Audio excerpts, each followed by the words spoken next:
Agradecemos también la presencia de la licenciada Alén Guerra García, secretaria de Bienestar Municipal.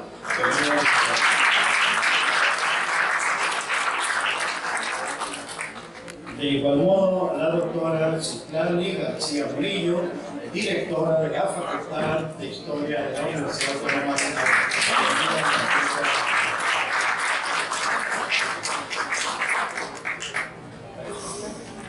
a la licenciada Fabiola Gagiola, directora del Archivo Histórico de la Universidad de Oxford. El maestro Ricardo Santos nos acompaña de la Crónica de Sinaloa.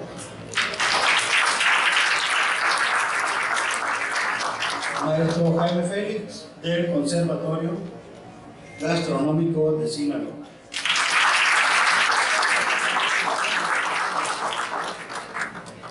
Y por supuesto, agradecemos también la presencia de los expositores de esta mañana, que son el maestro en ciencias Ronaldo González Valdez, el doctor Raúl Alarcón Amézquita, y el doctor Samuel Oquedra Restelo.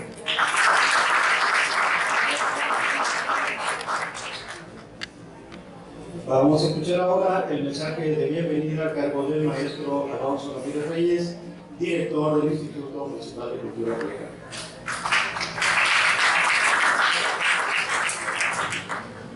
Bueno, pues muchísimas gracias. Muy buenos días a todas y a todos, a las autoridades del ayuntamiento, a los cronistas, a los historiadores, a las demás instituciones como la Universidad del Occidente, al maestro Rafael de la Universidad Autónoma de Sinaloa, jóvenes de Cobáis, compañeras y compañeros del Ayuntamiento de Culiacán. Pues estamos bien contentos porque hoy se conmemora el 145 aniversario del natalicio de Francisco Villa, o también conocido como Pancho Villa, pero que tiene como nombre Doroteo Arango.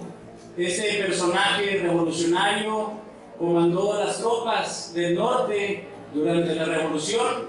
Fue un personaje, o fue el general que más soldados pudo coordinar en la Revolución Mexicana, conocido como el Centauro del Norte. Con sus dorados fueron atravesando el territorio mexicano con consignas que buscaban la justicia social, pero es bien conocido que Doroteo Arango o Pancho Villa pues fue un bandolero, fue un ladrón de vacas, de gallinas, en los tiempos en donde ser ladrón de vacas y de gallinas pues eran actos de supervivencia y revolucionarios. A su corta edad, Pancho Villa le disparó a uno de los hacendados en donde trabajaba su madre. Entonces, desde ahí, desde su adolescencia, Pancho Villa huye a la sierra de Durango porque había disparado al hacendado que había abusado de su madre. Entonces, desde muy corta edad, queda en la clandestinidad. El general, bueno, en aquel momento Doroteo Arango se suma a una cuadrilla de bandoleros que asaltaban los caminos, que obtenían los recursos de cualquier manera, y durante esas travesías que tenía con esos bandoleros, cuentan los historiadores, ustedes nos van a desmentir, que en un enfrentamiento que tuvieron contra un grupo, pues el verdadero Pancho Villa cae abatido y en su lecho de muerte le dice a Doroteo Arango: tú te vas a llamar como yo. Entonces desde ahí, y muere, desde ahí Pancho Villa adopta este nombre y queda para la historia mejor conocido como Francisco o Pancho Villa, que después, durante la Revolución de Madero, el proceso antireeleccionista que presidía a Madero por todo el país, pues Pancho Villa se suma a esta lucha y al levantamiento armado de la revolución. Pancho Villa era un fiel seguidor de Francisco I. Madero. Incluso él lo alertaba de los convenios o del manejo que estaba teniendo Francisco I. Madero con los del viejo régimen. A esto él le preocupaba. Entonces va y dice Francisco I. Madero, ya la revolución se acabó. Pancho Villa se retira en la hacienda de San Andrés, tiene unos periodos muy tranquilos en su vida y nuevamente Madero le pide que se vuelva a levantar en armas para compensar la lucha contra Orozco.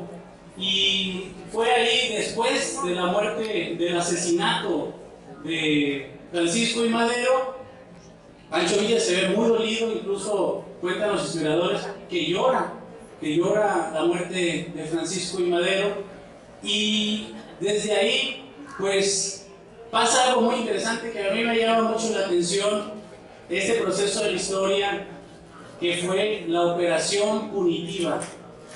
Cuando Francisco Villa ataca el territorio de Estados Unidos en la comunidad de Columbus, el gobierno americano quiere expedir una operación en todo el territorio mexicano en búsqueda de Pancho Villa, pero como él conocía perfectamente la sierra, se esconde, se interna, y esta operación genera el rechazo de la población mexicana, de la política mexicana, y hace quedar mal el gobierno mexicano por permitir la invasión de los Estados Unidos en territorio mexicano.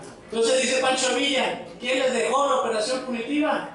Pues nada, solamente desierto y puros piquetes de mosquitos, porque no lograron nada los estadounidenses. Entonces hay un gran legado de este revolucionario del pueblo, un revolucionario que no bebía, que era fanático a las malteadas de fresa. Su ejército era abstemio, fue un ejército con principios, un ejército pues a carta cabal, ¿no? Responsable, y él fue de los gobernadores que más escuelas abrió en el estado de Chihuahua.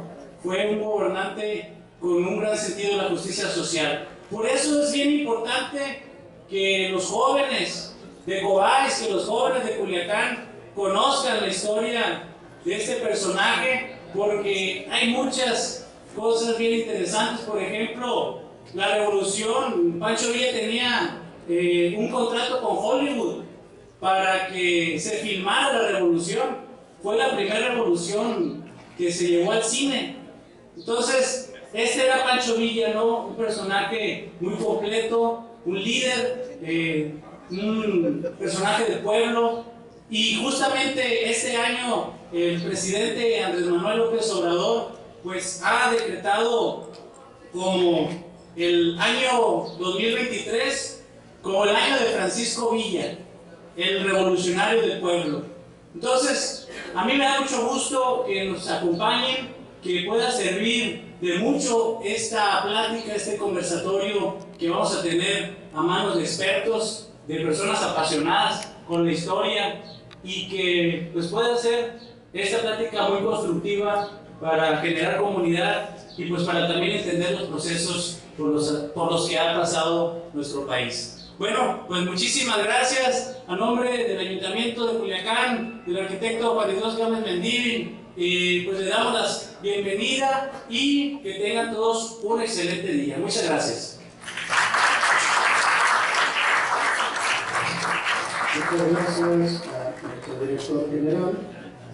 Antes de ceder el uso del micrófono a los ponentes, el maestro Padilla, vamos a dar lectura de manera muy breve a la semblanza curricular de los invitados de esta mañana.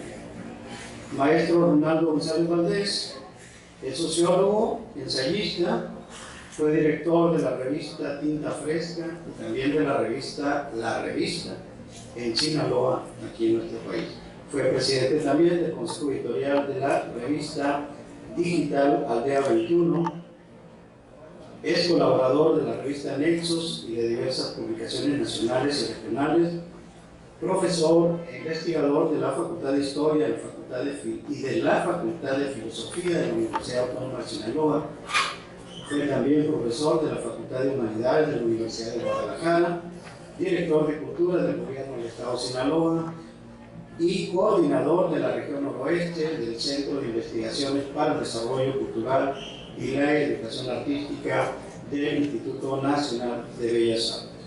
Desde 1992 a la fecha, ha publicado una gran cantidad de libros sobre historia, cultura y sociedad. El maestro Saúl Alarcón es licenciado en Economía, maestro y doctor en Historia por la Facultad de Historia de la Universidad Autónoma de Sinaloa. Fue presidente del Consejo Directivo del Colegio de Historiadores de Sinaloa. Ha sido ponente en diversos eventos académicos nacionales e internacionales sobre la Revolución Mexicana en Sinaloa y rebeliones indígenas en el noroeste de México. Ha sido conferencista de diversos temas y personajes de la Revolución Mexicana. Cuenta también con diversas publicaciones sobre la historia, la economía, la política y la sociedad de Sinaloa. El doctor Samuel Ojeda Castelo es profesor e investigador de tiempo completo, adscrito a la Facultad de Historia de la Universidad Autónoma de Sinaloa.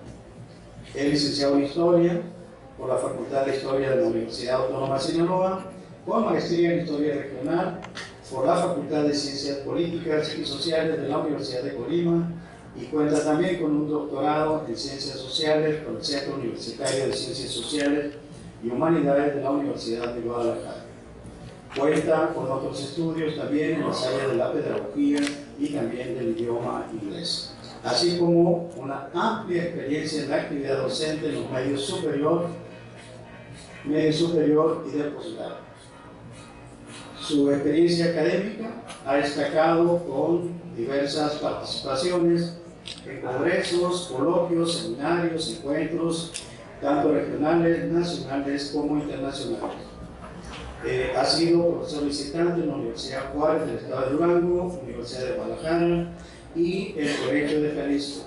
Miembro también del Sistema Nacional de Investigadores e integrante del cuerpo académico Historia de las Ideas y de las Instituciones.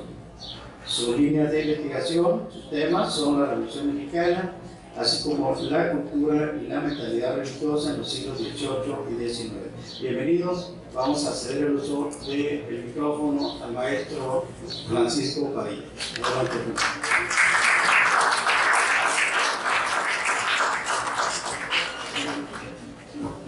Es más cómodo de aquí. Bien, muy buenos días a todos, a los trabajadores del ayuntamiento que nos acompañan. Qué bueno que estén por acá.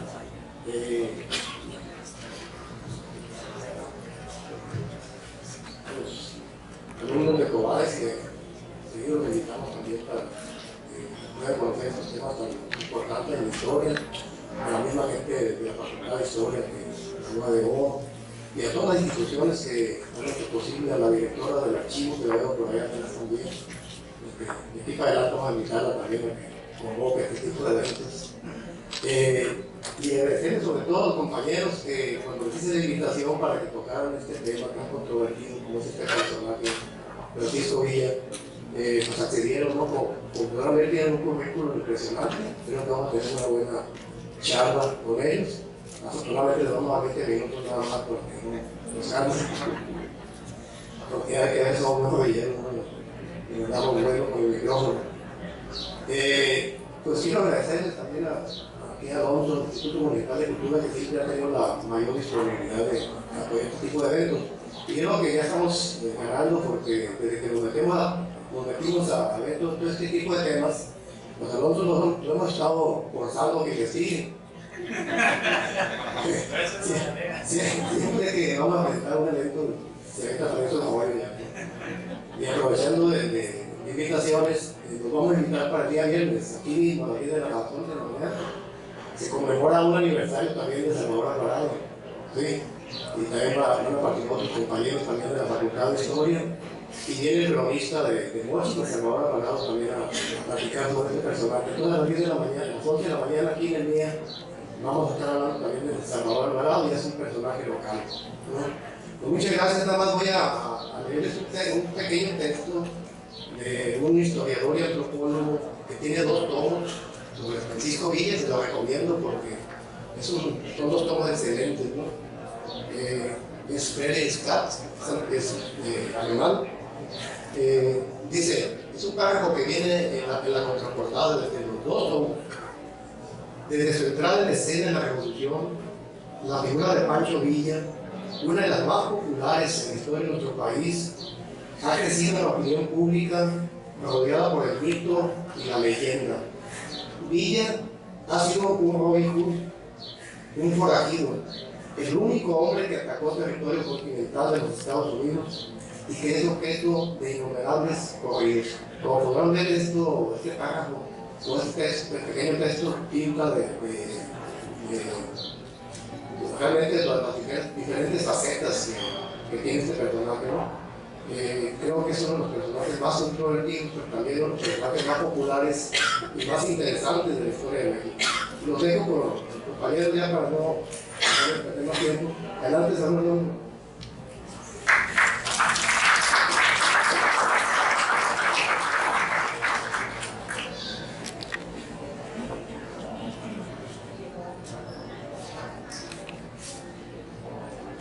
Por mi parte, voy a referirme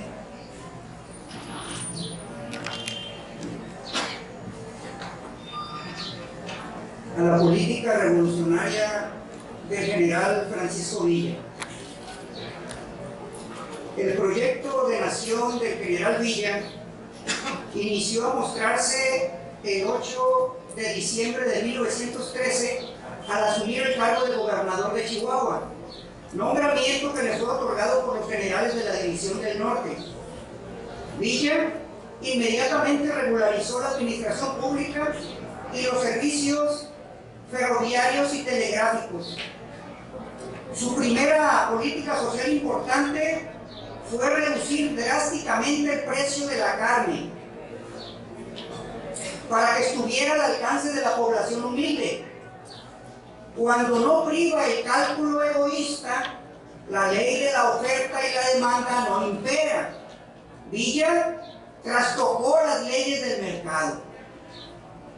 Villa encabezó un movimiento popular campesino en el que figuraron líderes agrarios de Durango y Chihuahua, que encabezaron luchas por la tierra durante el Porfiriato, como los generales Calixto Contreras, Severino Ceniceros, Toribio Ortega y Porfirio Talamantes.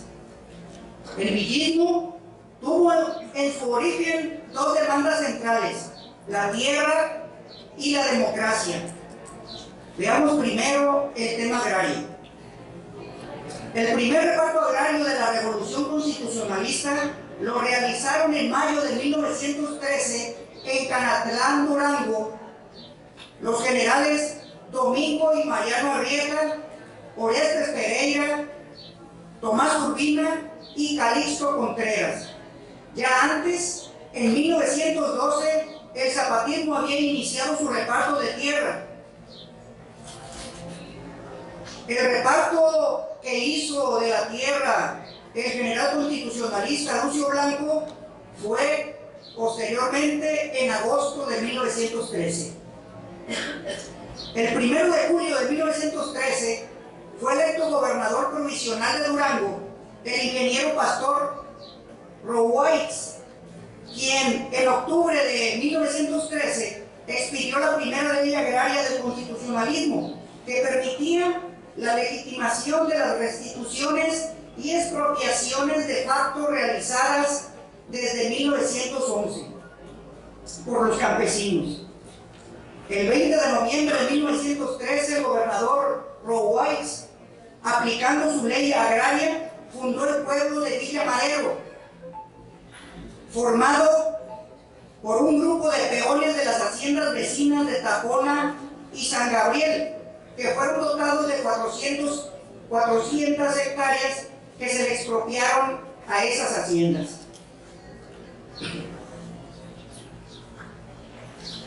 Con esos antecedentes, el 12 de diciembre de 1913, 4 días de haber asumido la gubernatura, Villa inició a ejercer su política agraria, emitiendo el decreto de confiscación de bienes de los enemigos de la revolución. En la primera parte, estableció que se confiscaban los bienes muebles e inmuebles de los terratenientes porfiristas, además de la tierra, industrias, minas, comercios. La segunda parte estableció lo siguiente: una ley reglamentaria que se dictará al triunfo de nuestra causa determinará lo relativo a la equitativa distribución de esos bienes, pensionando primeramente a las viudas y huérfanos cuyos miembros hayan defendido la causa de la justicia desde 1910. Enseguida se tendrán en cuenta los defensores de nuestra causa para el reparto módico de esos terrenos. Se cubrirá al erario los fraudes cometidos por los individuos citados, refiriéndose a los terratenientes mencionados por sus nombres en la primera parte del decreto. Individuos citados por la falta de pago de contribuciones en los muchos años que tal cosa hicieron, y se restituirán también a sus legítimos dueños las propiedades que, valiéndose del poder, les fueron arrebatadas por dichos individuos, haciéndose así plena justicia a tanta víctima de la usurpación. En la parte tercera del decreto decía que todos los bienes confiscados serán administrados por el Banco del Estado, pero como este banco no existía, ese mismo día Villa emitió el decreto para crearlo. Además, hacía falta circulante, así que en el decreto de la constitución del banco estableció que podía emitir moneda hasta por 10 millones de pesos. En el texto del decreto de confiscación están las primeras líneas del proyecto agrario del villismo, que habría de ser complementado por otros documentos promulgados entre marzo y mayo de 1914 por los gobernadores que sucedieron a Villa, los generales Manuel Chao y Fidel Ávila, que pasando por la Ley Agraria General de julio de 1915 habría de alcanzar su expresión más acabada. Este proyecto agrario del villismo. Luego de la confluencia del villismo con el zapatismo, en el programa de reformas económicas, políticas y sociales de la Soberana Convención Revolucionaria sería donde, junto con la ley agraria de la Convención, se establecería esa confluencia agraria, social y política entre el villismo y el zapatismo. Al principio de la revolución, Villa consideró que la tierra debía entregarse cuando se obtuviera el triunfo, para que los soldados revolucionarios que estaban en la guerra pudieran recibirla. Sin embargo, aunque la mayor parte de la tierra, la de las haciendas confiscadas, fue reservada para distribuirla al triunfo de la revolución, se efectuaron de manera aislada algunos repartos agrarios para resolver demandas y necesidades inmediatas de dichas poblaciones. Luego de la llegada de Villa a la gubernatura, se realizaron algunas restituciones de tierras, como en el caso de los pueblos de Cuchillo Parado y Namiquipa, en Chihuahua.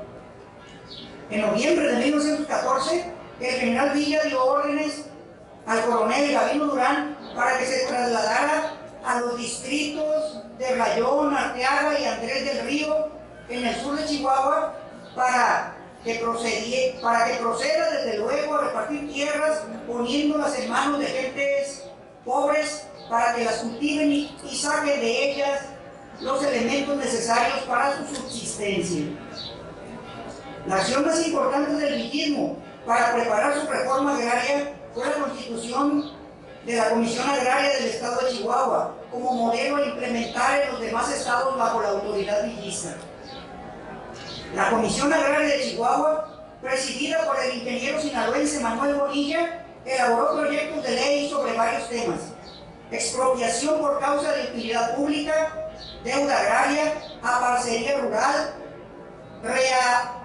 reavalúo de la propiedad rústica, patrimonio de familia y un estudio sobre el establecimiento de colonias militares. Estos proyectos eran complementarios del más importante, el proyecto de ley agraria del estado de Chihuahua. Finalmente, el general Villa cambió su opinión de entregar la tierra al triunfo de la revolución y decidió iniciar el reparto agrario. El 24 de mayo de 1915 expidió su ley general agraria. Villa planteó la eliminación de los latifundios. Uno de los considerandos estableció: ha venido a ser una apremiante necesidad nacional el reducir las grandes propiedades territoriales a límites justos, distribuyendo equitativamente las excedencias. En esto, Villa coincidía con el artículo primero del Programa General de Gobierno de la Convención, que ya había sido aprobado en marzo de 1915, con esta redacción: destruir el latifundismo, crear la pequeña propiedad y proporcionar a cada mexicano que lo solicite tierra bastante para subvenir a las necesidades de su familia, dándose en todo caso la preferencia a los campesinos. El primer artículo de la ley de Villa consideró incompatible con la paz y la prosperidad de la República la existencia de las grandes propiedades territoriales, por lo que mandató a los gobiernos estatales para que durante los 3 primeros meses de expedida esta ley procedieran a fijar la superficie máxima de tierra que, dentro de sus respectivos territorios, pueda ser poseída por un solo dueño. El tema de la democracia para el villismo significaba la restitución de todo su vigor, la restitución en todo su vigor del orden constitucional, poniendo énfasis tanto en la división de poderes como en la autonomía municipal. De acuerdo con las demandas autonomistas de los jefes populares del villismo, uno de los cambios más profundos que Villa llevó a cabo era la respuesta a una de las demandas más reiteradas: la autonomía municipal. Villa reinstauró los consejos municipales que habían sido elegidos o nombrados durante la presidencia de Madero y desplazados por el gobierno de Victoriano Huerta. De este modo, sobre la reivindicación agraria que se convertía en un proyecto de defensa de los recursos y la soberanía y la democracia, no solo a nivel municipal, sino como sistema de gobierno, se fue construyendo el proyecto de nación del villismo a fines de 1914. Me referiré ahora a uno de los ejemplos que muestra la importancia que le daba Villa a la toma del poder para poder los destinos del país en beneficio de la mayoría de los mexicanos.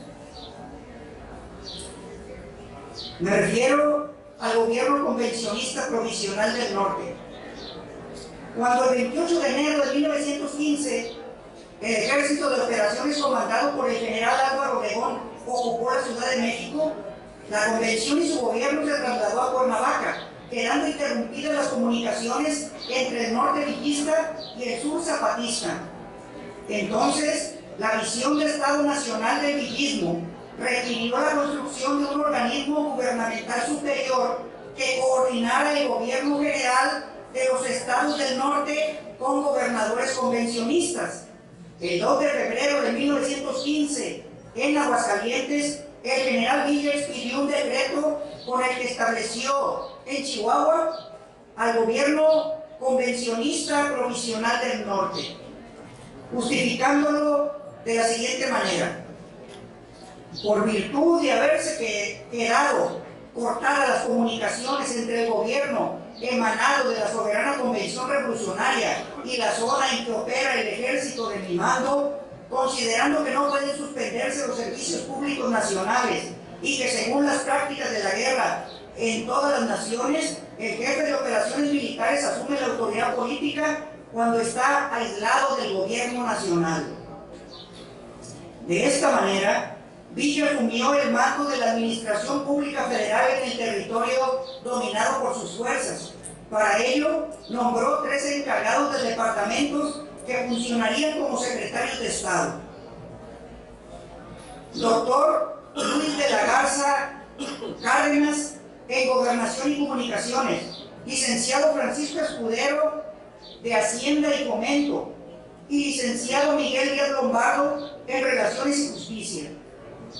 Los 3 departamentos quedaron anexos al cuartel general villista.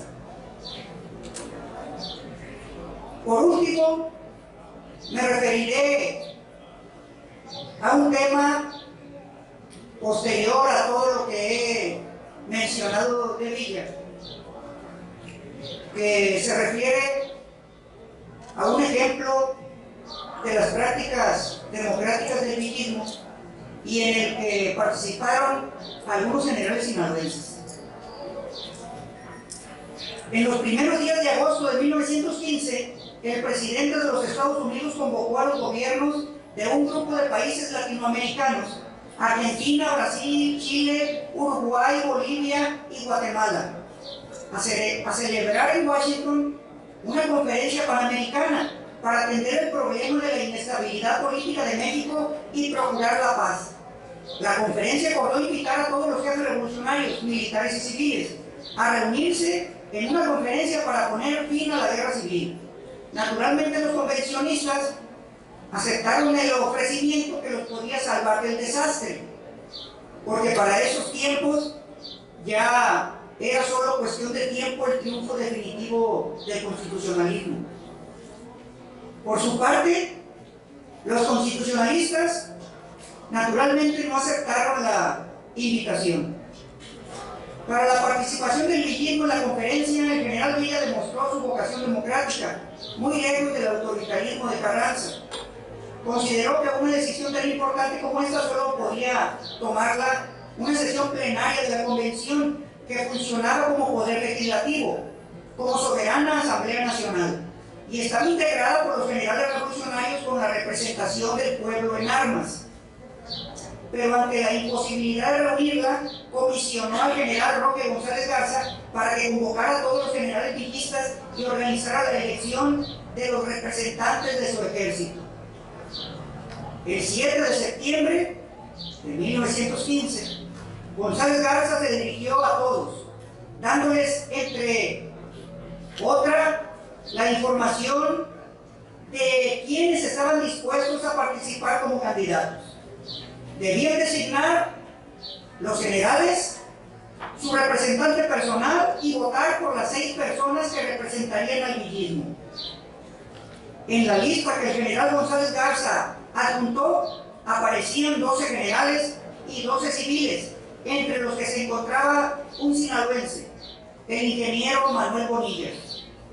De esta manera, el villismo se preparó para estar presente en la conferencia anunciando el carácter profundamente democrático de su proyecto de nación, congruente con la práctica democrática seguida por el convencionismo en la elección de gobernadores de los estados y del encargado del Poder Ejecutivo, de acuerdo a lo que había establecido desde 1911, de noviembre, el Plan de Ayala de sus artículos 12 y 13. Participaron en esta elección los generales sinaloenses que en septiembre de 1915 se encontraban en Torreón: el general de división Juan M. Banderas, el gobernador y general de brigada Felipe Riveros, y los generales brigadieres Macario Batiola y Rodolfo Fierro.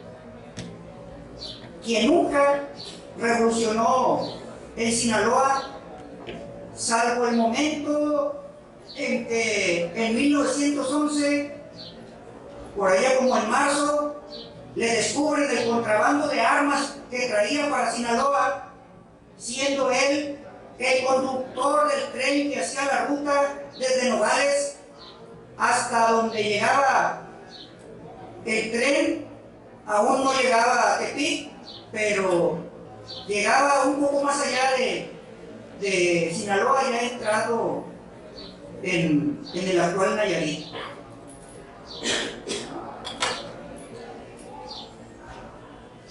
También participó el general brigadier José María Ochoa, quien había recibido ese grado del propio general Villa. Con el general Rafael Buena, también villista, que se encontraba combatiendo en Nayarit, no fue posible comunicarse. Podía haber hablado y, como ya dijeron, había que restringirnos el tiempo porque podríamos ampliar esto o tocar muchos otros temas. Solo les diré que a propósito de las prácticas villistas democráticas, el propio general Villa fue electo jefe de la División del Norte en una asamblea de generales y coroneles que mandaban las tropas que se reunieron en esa ocasión en la hacienda de la Loma en Durango. Y hubo más candidatos que después de una discusión se retiraron y todos por unanimidad nombraron a Villa como su general en jefe. Villa se debía a sus generales, pero bueno, a lo mejor me toca comentar algo más más adelante. Muchas gracias por su atención.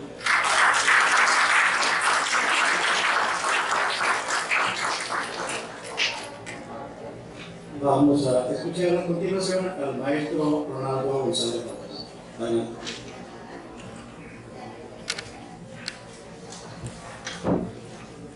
Buenos días. Estoy muy agradecido por la invitación de mi querido amigo Francisco Padilla, presidente de la Crónica de Culiacán, de nuestro director del Instituto Municipal de Cultura, Alonso Ramírez Reyes, de mi directora, María de los Ángeles Clary, y de todos los involucrados en este programa, que por cierto es un programa extraordinario porque en este momento, en estos tiempos que corren en el mundo, y México no es la excepción, ocurre con más frecuencia de la que desearíamos los historiadores. Los historiadores, como dice Pierre Nora, tendríamos que ser los árbitros de la memoria. Cada vez ocurre más que nos llega no solo la cauda, yo diría también el fango subcultural de las memorias del pasado construidas con propósitos, en algunos casos políticos y en otros casos por mera inercia. Esos logros de la memoria, digamos, en los que como historiadores y historiadoras tenemos, sin embargo, que aprender a movernos, que aprender a navegar. Y por eso me parece muy destacado este esfuerzo de trabajar con estas efemérides, mucho más allá de lo cívico, aunque también lo cívico es importante, pero bueno, eso se hace por nuestra cuenta, sino también desde la perspectiva del debate acerca de nuestro pasado, los personajes, las fechas, los hechos, los procesos que han marcado esta historia, que desde luego tiene mucho que ver con el presente que vivimos y tendrá mucho que ver con las posibilidades de futuro que viviremos o que vivirán las próximas generaciones. Quiero dedicar esta exposición a un entrañable amigo. La gran mayoría de los mayores de 35, 40 años que estamos aquí, Francisco y yo somos mucho mayores de 35, de 40 años, pero digamos de los 35 a los 40 años en adelante, lo recordarán a un entrañable amigo que acaba de fallecer, creo que hoy mismo, compañero de nuestra facultad, amigo que nos apoyó siempre en todo, el querido Jaime Sánchez Carrizosa, mejor conocido como Jimmy, un grandísimo compañero que se nos fue y que seguramente seguirá dando batallas desde su cotidianidad tan jocosa y al mismo tiempo tan laboriosa en donde quiera que se encuentre. Bueno, a mí me complace mucho que la primera intervención a cargo del doctor Saúl Amezquita haya sido una intervención más de orden académico, porque de esta manera me permite platicar con ustedes de una manera, de un modo un poco más relajado. Villa, como sabemos, es un personaje histórico cuya leyenda se fragua desde el bandolerismo social, como bien lo comentaba hace unos momentos Alonso. Hay muchas historias en torno a eso. El propio Friedrich Kass, digamos, el biógrafo más autorizado de Villa, ha comentado que todavía no está claro si se ocurrió o no aquella violación a una de sus hermanas por parte del hijo mayor del hacendado, que fue lo que en definitiva catapultó, digamos, la decisión que tomó de irse, digamos, a las correrías del ilegalismo y desde ahí interpelar el estado de cosas y tratar de cambiarlo. Sin embargo, el hecho es que así ocurrió, y desde entonces, como dice Eric Hobsbawm, el historiador social inglés, uno de los más destacados del siglo XX, sin duda, en su libro Bandidos y posteriormente en Bandolero Social, pero particularmente en Bandidos, el primer libro que escribió con esta temática, refiriéndose a los bandidos sociales. Desde entonces se fraguó eso que Hobsbawm llama la leyenda blanca, en principio, de Villa. Un bandolero social que robaba a los ricos, particularmente a través de la vigiato, como lo comentaba también hace un momento Alonso, para apoyar a los pobres, para dar a los pobres. Villa considera a tres personajes mexicanos en su célebre libro Bandidos, y acaso un clásico de la historiografía universal, y particularmente, eso sí lo podemos decir con toda certeza, un clásico del siglo XX. En este libro, él considera a tres personajes de la historia de México. Uno es Villa, otro es Chucho el Roto, y otro es nuestro Heraclio Bernal, el rayo del sur de Sinaloa. A Villa lo considera el bandolero social más eminente de la historia de México, por encima de Chucho el Roto y de Heraclio Bernal, pero no solo, o por lo menos no estrictamente por la trascendencia de su trajín, de su vida y de su obra, sino también por la manera en que, como dice el propio Hobsbawm, se fue mitificando, se fue construyendo la leyenda en torno a Villa. En ese primer momento fue la leyenda blanca, que llega aproximadamente hasta 1915-1916, me corregirán Francisco, Saúl o Samuel, que es cuando él ya hace el acuerdo después del asesinato de Madero con Carranza, pero después se deslinda y empieza a tener una travesía ya un poco más accidentada en el movimiento, o mejor dicho, en los movimientos revolucionarios, porque bueno, una cosa que nos debe quedar clara es que en definitiva no hubo lo que podríamos llamar con mayúscula la revolución en singular, sino como hizo Luis González y González, hubo las revoluciones. Y Villa fue cabeza, estuvo a la vanguardia de una de esas revoluciones de las que habla Luis González y González. Si no lo recuerdo, El pueblo en vivo, otra obra clásica de historiografía, en este caso mexicana. Muy bien. Después de eso, empieza el tránsito de Villa en el movimiento revolucionario a ser mucho más accidentado.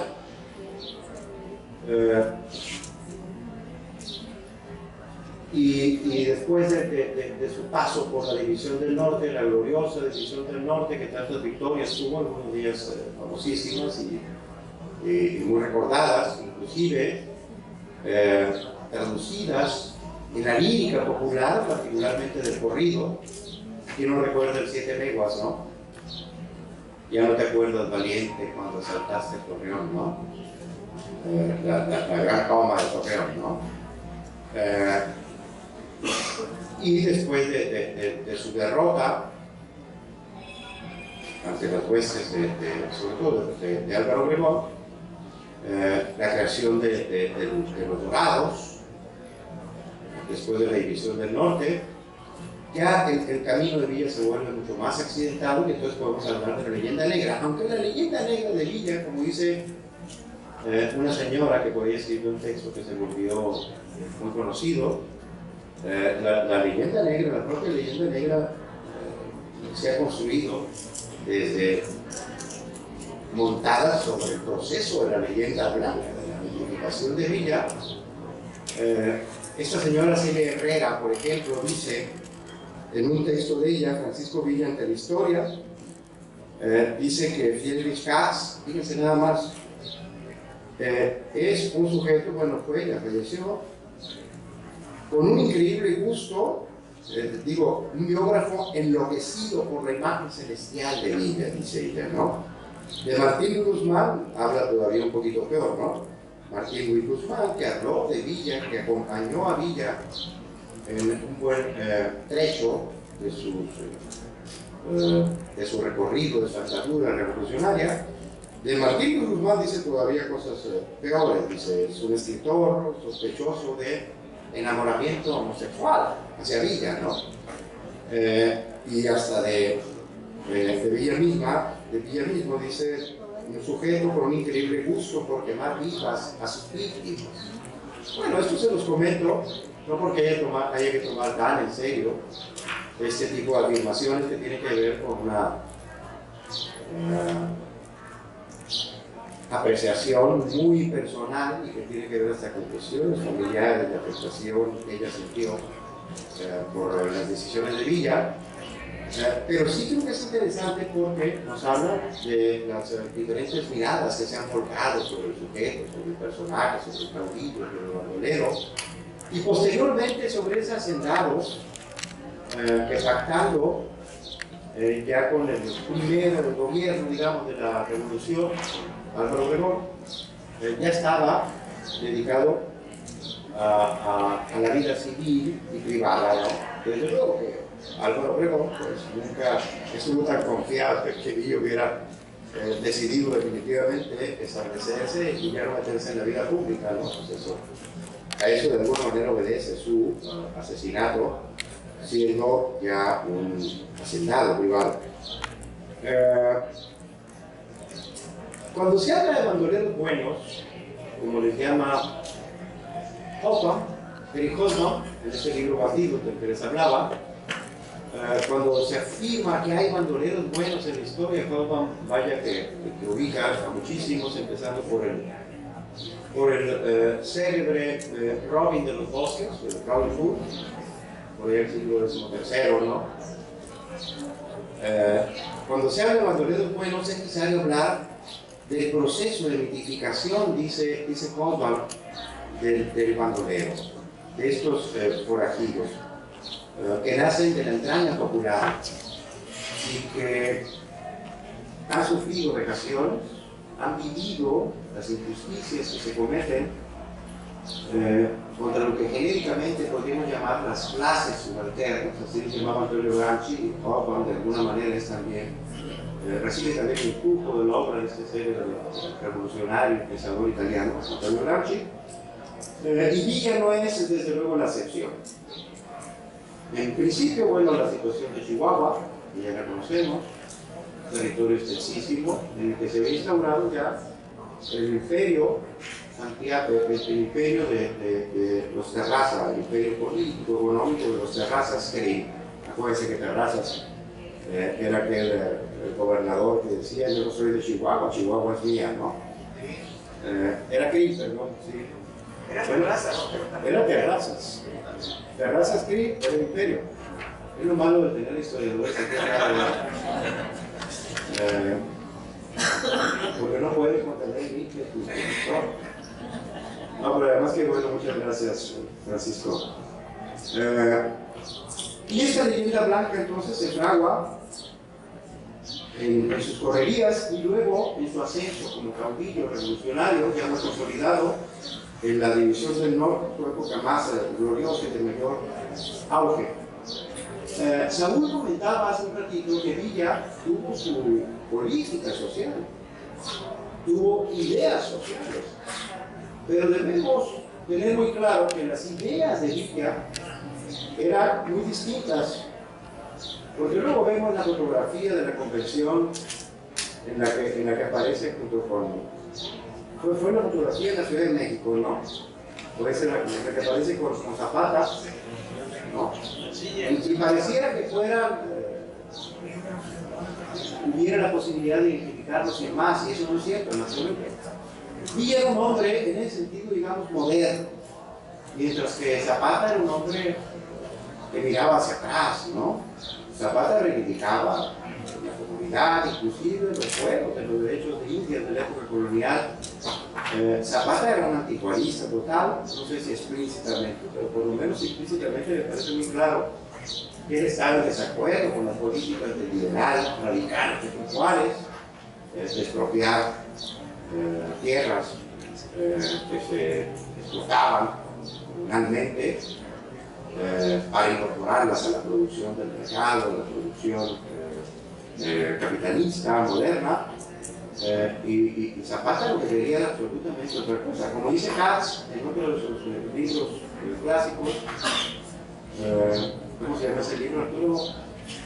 En el que dice: esta es la historia de unos campesinos que querían cambiar todo. Era Loma. Que querían cambiar todo para que no cambiara nada, ¿no? Bueno, esos eran de algún modo los zapatistas aquellos, mientras que Villa era un hombre que, como lo comentó, lo expuso hace un momento Saúl, era un hombre que tenía ideas modernas. Las colonias militares, los soldados haciendo servicio para producir en las haciendas, las ideas sociales de Villa que tenían que ver con la educación, el papel que le daba a la educación sindical, a la educación formal. 50 escuelas en alrededor de un año que estuvo él en el poder, porque luego se piensa que Villa, cuando fue gobernador de Chihuahua, gobernador provisional, solamente produjo los bilimbiques, ¿no? Aquellos billetes que cuando él salió, bueno, pues ya no tuvieron ningún valor. Pero no, creó 50 tal vez escolares en Chihuahua, bajo el influjo, digamos, de autores como de personajes que además eran intelectuales, como de militar, como Felipe Ángeles o como Martín Guzmán, para citar solo dos. Él tenía un ideario social, tenía una idea de sociedad para México, y esa idea también de algún modo que venía dada por su condición de norteño. Como dicen todavía allá por los rumbos de Torreón, ¿no? Llega uno a Torreón y lo primero que ve es la leyenda, ¿no? La leyenda esa que dice: ha llegado a la tierra de los grandes esfuerzos, ¿no? Entonces, de algún modo, Villa es hijo también de esa mentalidad, ¿no? Grandes esfuerzos orientados hacia la conquista de la modernidad. Ahora bien, este proceso de reivindicación de Villa, sobre todo a partir de la construcción de lo que se conoce como su leyenda blanca, hasta su encumbramiento como caudillo indiscutible de la Revolución Norte de México, pasa por la consagración en la lírica popular, en los corridos, sobre todo a través de los corridos, pero también, como lo comentaba Alonso en su intervención al iniciar esta charla, pero también pasa por el hecho de ser el primer actor histórico que al mismo tiempo es actor de sí mismo, ¿no? En el contrato que establece con la Football Film Corporation, si no lo recuerdo, ¿no? De Hollywood, para pasar estos documentales acerca de sus hazañas guerreras, militares, muchas de ellas por cierto hechizas, ¿no? Evidentemente en las primeras filmaciones se hacían de noche porque él tenía mucho esa convicción de que había que atacar de noche, de madrugada, provocar la confusión del enemigo, y entonces tuvieron que hacerse de día porque de otro modo el film era una confusión nada más de sombras que se movían, ¿no? Y entonces tuvieron que hacer esas actuaciones en sentido estricto, ¿no? Es decir, eran batallas actuadas, ¿no? Las que se filmaron al último con vida. Pero eso también habla de la grandeza del personaje, ¿no? Un hombre que tenía mucha imaginación, no solo imaginación moral, imaginación en sentido estricto. Y un tercer momento es el de su consagración en la historia de Rosa, que no hay que dejar de pensar también, porque estas son efemérides no solo cívicas, ni son efemérides que se brindan al tributo de esa memoria sedimentada en un imaginario popular consagrado en los homenajes a Caldera, etc. No, son efemérides que deben ir un poco más allá. Y yo digo entonces que hay que ver qué pasa con todos tenemos alguna relación con el nombre Francisco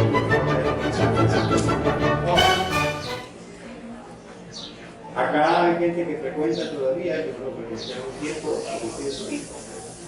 un lugar donde venden un pollo muy rico, por eso iba por el pollo, que está sobre la calle Francisco Villa. Yo viví hasta mi adolescencia por el Boulevard Francisco y Madero, cuya calle contigua hacia el sur es justamente la calle Francisco Villa. Eché novio durante años en la colonia Francisco Villa, ahí por el Vallado, ¿no? Hay un frente cívico Francisco Villa en la Ciudad de México. Todavía mis hermanas y algunas, y quizá algunos de quienes están aquí, jugaron ese juego de las manitas, no sé cómo se llama, pero que decía a Pancho Villa le gusta la tortilla con carne y mantequilla. Estoy seguro que si me agarro con mi amiga y yo, o con la maestra de ahorita, vamos a decir de memoria.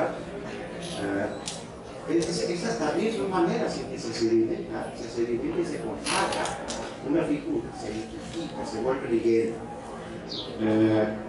Desde luego, está el Caballo Siete Leguas, están tantos corridos que se han cantado y compuesto en torno a la figura, las hazañas de Villa. Pero hay que cuidarnos del estereotipo entonces, el rapport pedagógico, es decir, esa sintonía que se establece entre el poder, los poderes, dependiendo de cada momento,